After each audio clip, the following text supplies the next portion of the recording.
الحمد لله ثم الحمد لله رب العالمين نحمده ونستعينه ونستغفره ونؤمن به ونتوكل عليه ونعوذ بالله من شرور أنفسنا ومن سيئات أعمالنا من يهده الله فلا مضل له ومن يضلله فلا هادي له ونشهد أن لا إله إلا الله ونشهد أن سيدنا ونبينا وسندنا وشفيعنا ومولانا وملجانا وأشرفنا محمدا عبده ورسوله. قال الله تبارك وتعالى في القرآن المجيد والفرقان الحميد: أعوذ بالله من الشيطان الرجيم، بسم الله الرحمن الرحيم، وكونوا مع الصادقين. صدق الله العظيم وصدق رسوله النبي الأمين الكريم، ونحن على ذلك لمن الشاهدين والشاكرين والذاكرين والصابرين والحمد لله رب العالمين. قال الله تبارك وتعالى في شأن حبيبه المصطفى ورسوله المجتبى صلى الله تعالى عليه وسلم: إن الله وملائكته يصلون على النبي يا أيها الذين آمنوا صلوا عليه وسلموا تسليما. اللهم صل على سيدنا شفيعنا مولانا محمد كما تحب وترضى بأن تصلي عليه صلى الله تعالى عليه وسلم. نبی اور آل نبی پر پھر مرتبہ آواز بلند درود پاک پڑھیں: اللهم صل على سيدنا شفيعنا مولانا محمد معدن الجود والكرم منبع العلم والحلم والحكم وآله وأصحابه وبارك وسلم. صلاة وسلاما عليك يا رسول الله صلى الله تعالى عليك وعلى آلك وأصحابك وأزواجك وذرياتك وأهل بيتك أجمعين. سبحان ربك رب العزة عما يصفون وسلام على المرسلين والحمد لله رب العالمين. الحمدللہ، اللہ رب العالمین کا بڑا ہی شکر احسان عظیم ہے کہ اللہ پاک نے ہمیں اپنی تمام پیدا کردہ مخلوقات میں انسان بنا کر پیدا فرمایا. نبی مکرم محمد رسول اللہ صلی اللہ تعالی علیہ وسلم کی امت بابرکت میں پیدا ہونے کا اعزاز بخش. صاحبو، یقیناً مسجد شاہ احمد جنگ کی انتظامی کمیٹی، بالخصوص برادرم مولانا فرید خان صاحب، قابل مبارکباد ہیں کہ جو اس طریقے کی محافل کا انعقاد عمل میں لاتے ہیں، اگرچہ کہ 10-15 منٹ ہی ہمیں موقع ملتا ہے، کیونکہ اس دنیا میں ہم زندگی بسر کر رہے ہیں. اللہ اس کا رسول حاضر و ناظر ہے. ممبر رسول کے زیر سایہ کھڑا ہوں. کسی پر طنز کرنا مقصد نہیں ہے کہ ہماری حالت یہ ہے کہ اسلامی سال کے اعتبار سے یہ مہینہ کون سا چل رہا ہے، آج کیا تاریخ ہے، ہمیں اس کا علم نہیں ہوتا. وجہ یہ ہے کہ ہم دین سے دور ہوتے جا رہے ہیں، دنیا سے قریب ہوتے جا رہے ہیں. جبکہ قرآن مقدس میں سورہ ملک میں اللہ رب العالمین فرما رہا ہے: الذی خلق الموت والحیات لیبلوکم ایکم احسن عملا. یہ آیت مبارکہ میں اللہ پاک فرما رہا ہے کہ اے بندو، تمہاری زندگی کے ساتھ تمہاری موت بھی بنائی گئی ہے. خبردار کر رہا ہے، ڈرا رہا ہے، بتا رہا ہے. کیوں؟ لیبلوکم، تاکہ تمہیں آزمایا جائے. ایکم احسن عملا، تم میں کون ایسے بہترین لوگ ہیں جس کے پاس حسن عمل، نیک اعمال. اب دیکھیے صاحب، ہر کوئی اپنے آپ کو نیک بولتا، ہر بیٹا اپنے باپ کو نیک بولتا، ہر بیٹی اپنی ماں کو نیک بولے گی، ہر مرید اپنے پیر کو نیک بولے گا، ہر شاگرد اپنے استاذ کو، اپنے ٹیچر کو، اپنے لیکچرار کو، اپنے پروفیسرز کو نیک بولے گا. یعنی کہ ہر چھوٹا اپنے بڑے کو نیک اور صحیح بتائے گا. کون صحیح ہے کون غلط ہے، یہ تو میدان محشر میں فیصلہ ہونے والا ہے. قرآن اسی لیے کہہ رہا ہے کہ لوگوں، تم اپنے آپ کو مت کہو کہ میں نیک ہوں، میں سچا ہوں، میں نمازی ہوں، میں صائم ہوں، میں سخی ہوں، میں حاجی ہوں. اپنے زبان سے خود مت کہو، بلکہ قرآن کہہ رہا وَكُونُوا مَعَ الصَّادِقِينَ کہ تم سچوں کے ساتھ ہو جاؤ، تم سچوں کے ساتھ ہو جاؤ۔ تم جب سچوں کے ساتھ اٹھے بیٹھے تو تمہاری زندگی میں سچائی پیدا ہوگی۔ جب سچائی آ جائے گی تو فیصلہ بھی صحیح کر پائیں گے، سچائی آ جائے گی سخی بھی بن جائیں گے، سچائی جب آ جائے گی تو شجاعت بھی تمہارے حصے میں آئے گی۔ یہ الفاظ کو غور کر لیں، صداقت پہلے، پھر اس کے بعد ہے عدالت، پھر اس کے بعد ہے سخاوت، پھر اس کے بعد ہے شجاعت۔ یہ میں نہیں کہہ رہا ہوں، یہ الفاظ میرے نہیں ہیں، زبان میری ہے، پیارے آقا محمد رسول اللہ صلی اللہ علیہ وسلم نے بنایا ہے نظام۔ کیسے؟ آج اسلامی سال کا 6واں مہینہ جس کو جمادی الثانی کہتے ہیں، جس کی 22 تاریخ ہے، اسی تاریخ کو پیارے آقا محمد رسول اللہ صلی اللہ تعالی علیہ وسلم کے خلیفہ اول حضرت سیدنا ابو بکر صدیق رضی اللہ تعالی عنہ کی وصال ہوا۔ آپ کا وصال ہوا، آپ کے وصال کی تاریخ ہے۔ آپ کون ہیں؟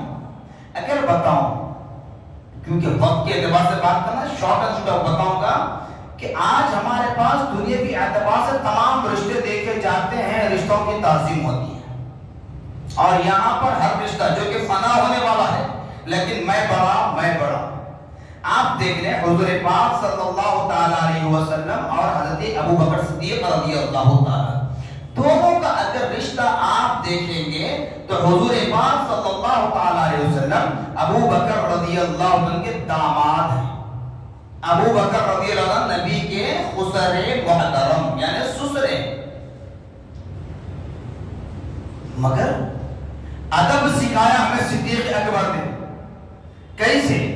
حضرت ابو بکر صدیق رضی اللہ تعالی عنہ سسرے ہونے کے ناطے کبھی نبی کو آپ نے نام لے کر نہیں پکارا، کبھی نبی کو داماد کہہ کر بھی نہیں پکارا۔ جب بھی پکارنا ہوتا تو یا رسول اللہ صلی اللہ تعالی علیہ وسلم فداک امی و ابی، اے اللہ حبیب صلی اللہ علیہ وسلم، اے میرے نبی، میرے ماں باپ آپ پر قربان۔ صرف اتنا نہیں، حضور پاک صلی اللہ تعالی علیہ وسلم جب اس دار فانی سے دار اجل کو لبیک کہے، ہماری نظروں سے اوجھل ہوئے، حضرت ابو بکر صدیق رضی اللہ تعالی عنہ حضرت عائشہ صدیقہ رضی اللہ تعالی عنہ کے پاس پہنچتے ہیں، اکیلے نہیں، صحابہ کی جماعت ساتھیاں ہیں، سب کے ساتھ پہنچتے ہیں۔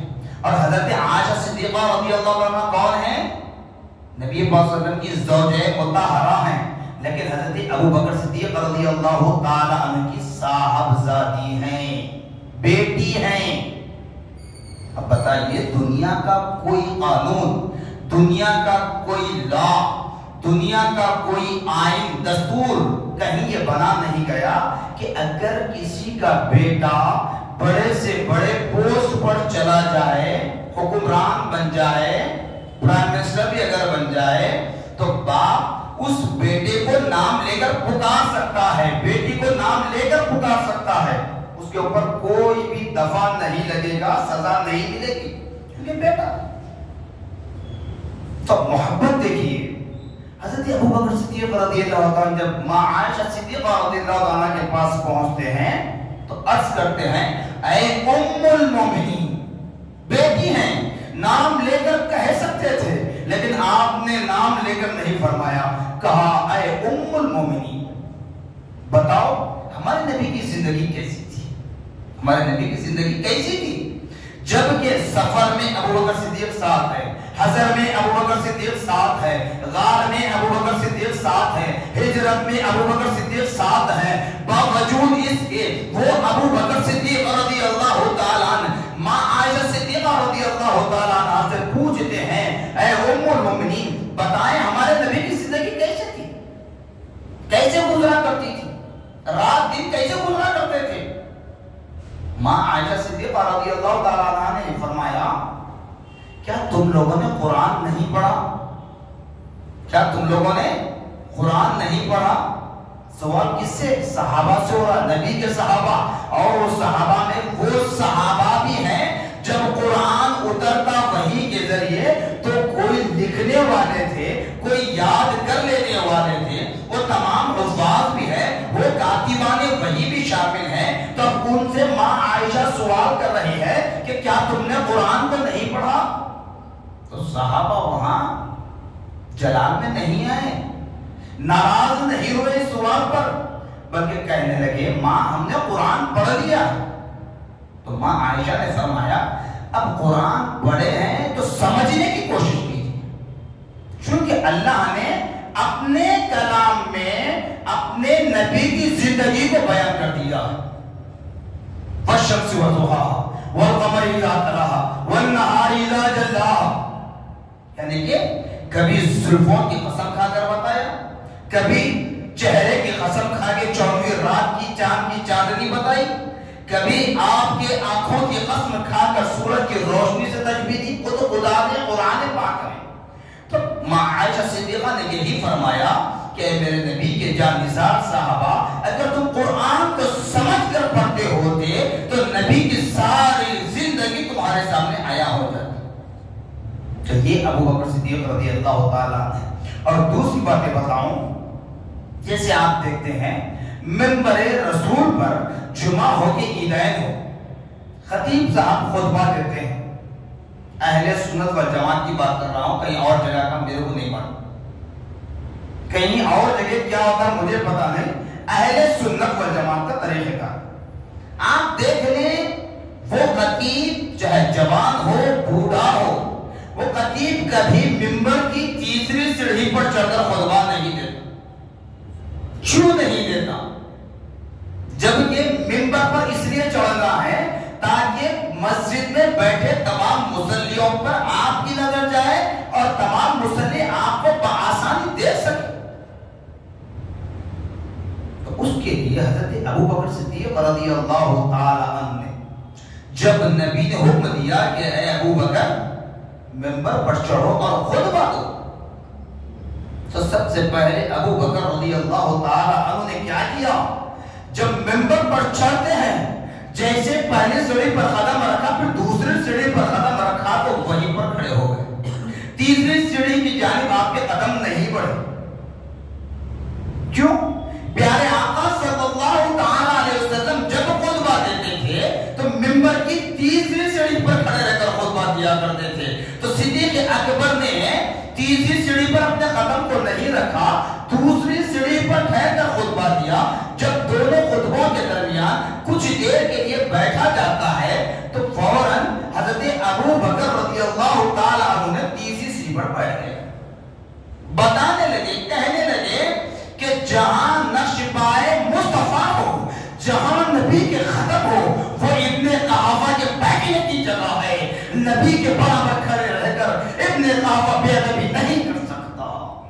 اور یہی بات ہے کہ صبح قیامت تک جو عاشقان مصطفیٰ ہیں، جو عشق رسول رکھتے ہیں، جو رسول اللہ سے محبت کرتے ہیں، وہ عاشق رسول و خطیب کبھی منبر کی تیسری سیڑھی پر چڑھ کر خطبہ نہیں دیتا۔ صرف اتنا ہی نہیں، اگر بتاؤ حضرت عمر جن کو بڑے جلیل القدر کہا جاتا، جلال والے، حضرت عمر بھی نبی کے سسرے ہیں، مگر حضرت عمر نے بھی منبر کی تیسری سیڑھی پر نہیں بیٹھے، چڑھے نہیں، کھڑے رہے، بیٹھ گئے۔ عثمان غنی نبی کے داماد ہیں، ذوالنورین کہا جاتا ہے، آپ بھی تیسری سیڑھی پر بیٹھ گئے، اپنے قدم کو نہیں گئے۔ حضرت علی رضی اللہ تعالیٰ جن کی تربیت خود نبی پاک کے پاس ہوئی، جنہوں نے دنیا میں آنے کے بعد اگر کسی کے چہرے کو دیکھا تو نبی کا چہرہ تھا۔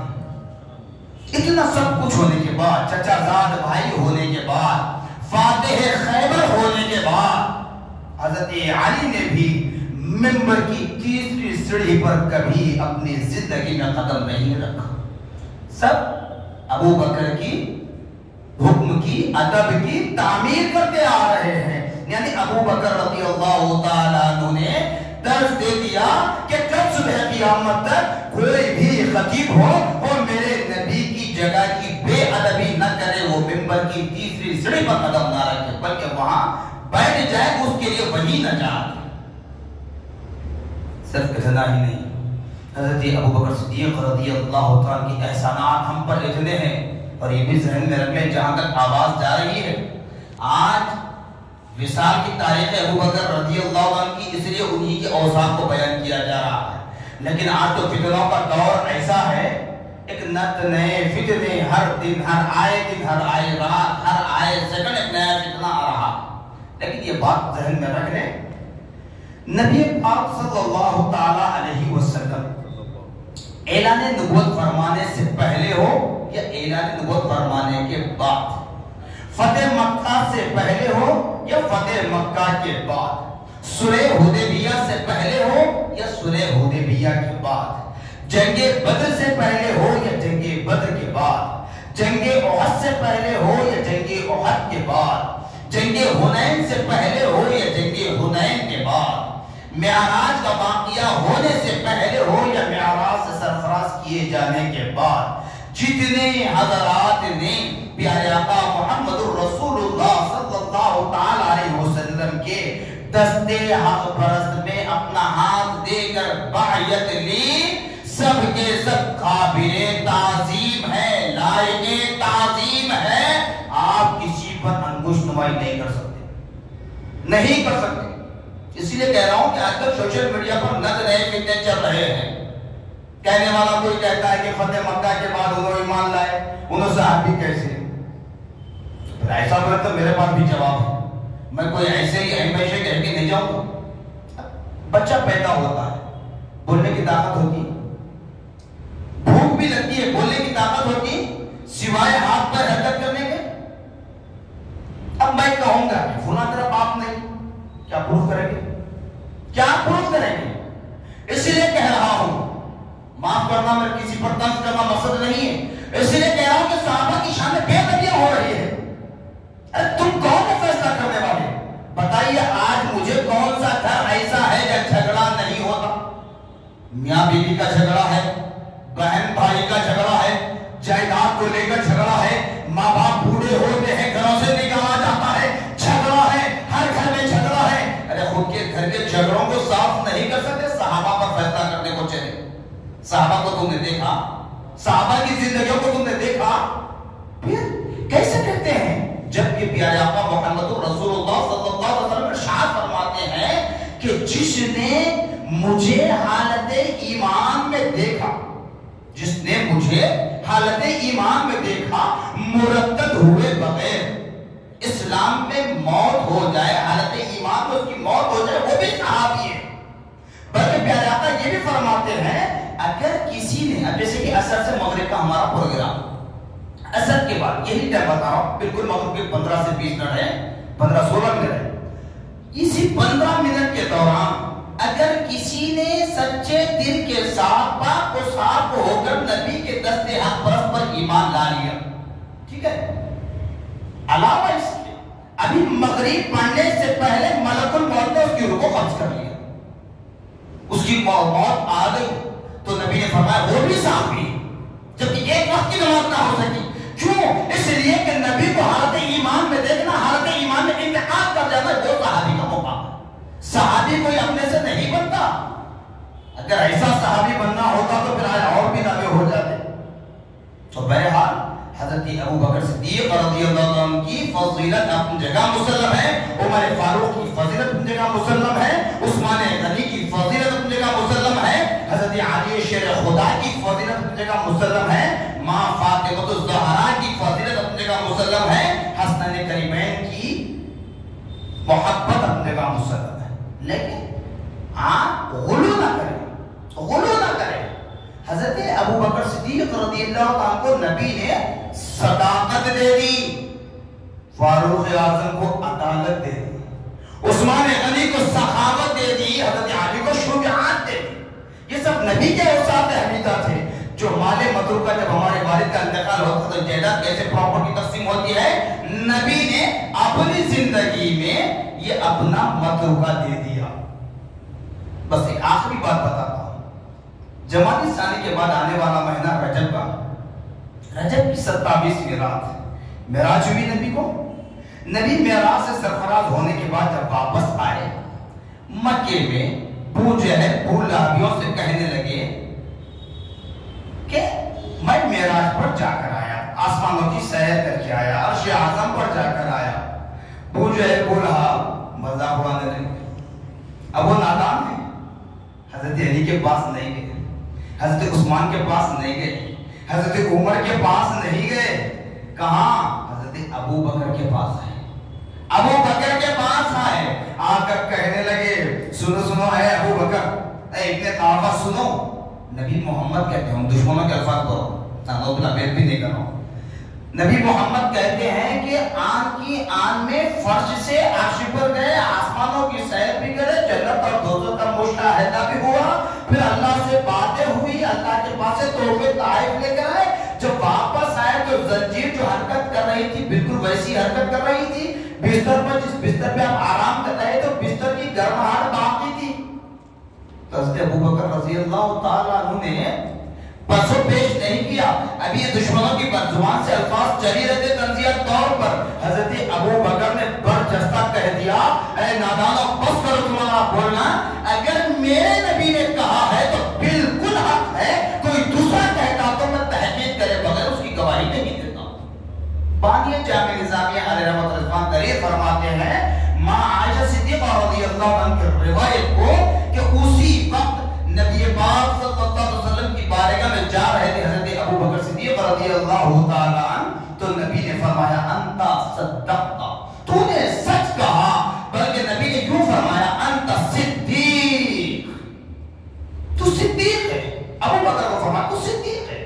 صدیق کا لقب معراج کی گواہی دینے پر بغیر پوچھے، بغیر دریافت کرے، بغیر نبی کے سامنے جا کر پوچھے، پس و پیش کرے بغیر آپ نے مان لیا، یقین کر لیا، گواہی دی، تو نبی نے فرمایا تو صدیق ہے، تو صدیق ہمیشہ کے لیے صدیق سچا ہے۔ اس لیے قرآن کہتا وہ خود معصدقین کہ لوگوں تم سچوں کے ساتھ ہو جاؤ۔ تو بہرحال ہمیں نبی پاک صلی اللہ علیہ وسلم کے تمام صحابہ کی تعظیم کرنی ہے، چاہے زمانہ کیسا بھی کروٹ کیوں نہ لے، بولنے والا کوئی بھی کیسا بھی کیوں نہ ہو، اس کا حلیہ کچھ بھی ہو، اس کا تعلق کسی مکتب فکر سے ہو، اس کا تعلق کسی فرقے سے ہو، اس کا تعلق کسی دینی ادارے سے ہو، اس کا تعلق کسی خاندان قبیلے سے ملتا ہوگا، کیونکہ نبی نے کیا فرمایا؟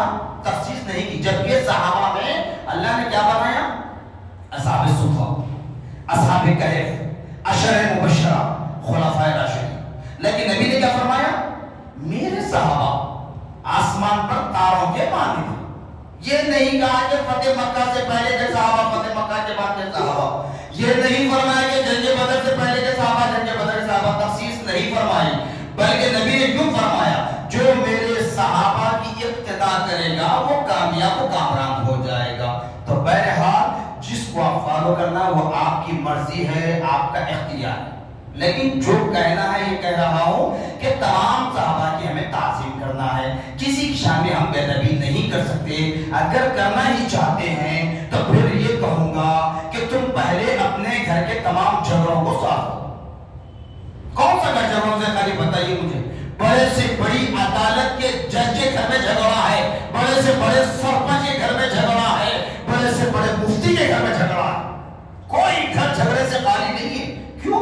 جس گھر میں برتن ہے تو گرنے کی آواز آنا ضروری ہے، جب برتن نہ ہو تو پھر گرنے کی آواز نہیں آتی۔ جھگڑا کچھ نہ کچھ ہوتا ہوں، ناراضگی ہوتی ہے، اچھائی برائی دونوں چلنا ہے، لیکن صحابہ پر اس طرح کا طنز نہ کریں۔ صحابہ کو تم نے کیا دیکھا؟ ارے صحابہ کی محبت، کون سے صحابی کی بات کرو گے؟ صحابہ کی تعداد معلوم ہے؟ کون بتا سکتا ہے کتنے صحابہ ہیں؟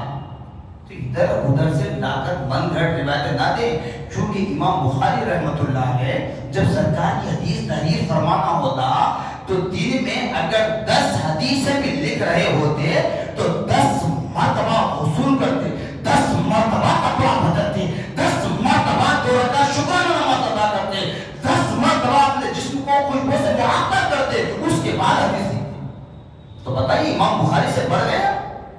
اور اتنا تقویٰ لکھنے والے امام بخاری اٹھا کرتے کہ بخاری نے کہیں امام بخاری نے لکھا کیا، کہیں امام مسلم نے مسلم شریف میں لکھا کیا، کہیں ترمذی میں لکھا ہوا ہے؟ اس طرح صحابہ کی شان میں بے ادبی نہ کریں۔ حضرت ابو بکر صدیق رضی اللہ تعالی عنہ کی وصال کی تاریخ آتی ہے تو آپ ان کے نام سے اپنے گھروں میں بھی فاتحہ کھانے کا اہتمام کریں، کیونکہ ابو بکر صدیق رضی اللہ تعالی عنہ نے سسرے ہونے کے ناطے کبھی نبی کو داماد نہیں کہا، اور بیٹی کو بھی جب نبی کے عقد نکاح میں دیا تو اس کے بعد کبھی نام لے کر نہیں پکارا۔ ساتھیوں نے پوچھا کہ آپ کی صاحبزادی ہے، تو ابو بکر نے جواب دیا میرے رب نے نبی کو وہ مقام دیا ہے، نبی کے جو عقد نکاح میں جو قانون اسلام آتی ہے وہ قیامت تک کے لیے تمام مومنوں کی ماں ہے، اس لیے میں نے اپنی لاڈلی لگتے جگر کو جب نبی کے عقد نکاح میں دے دیا تو میں بیٹی کہنا چھوڑ دیا، رب کے حکم کی بجا آواری کے لیے ام المومنین کہتا ہوں، ام المومنین کہتا ہوں۔ جب تک میری بیٹی کا نکاح نبی سے نہیں ہوا تھا تب تک عائشہ کہا کرتا تھا۔ تو اس سے بڑی محبت کا دعویٰ اور کیا چاہیے؟ کہنے والے کچھ کو کہتے ہیں خدا اپنے ایمان کی اپنی عقیدے کی حفاظت کیجئے، اعمال اچھے ہوں تو خاتمہ بھی اچھا ہوگا، اعمال اچھے ہوں قبر کی اندھیری زندگی بھی ہمارے لیے روشن منور ہو جائے گی، اعمال اچھے ہوں تو پیارے آقا محمد رسول اللہ صلی اللہ تعالی علیہ وسلم کے قدموں میں اٹھایا جائے گا، آپ کے ہاتھوں سے جام کوثر پینا نصیب ہوگا۔ جزاکم اللہ خیر جزا۔ صلاۃ و سلام کے لیے کھڑے ہو جائیں۔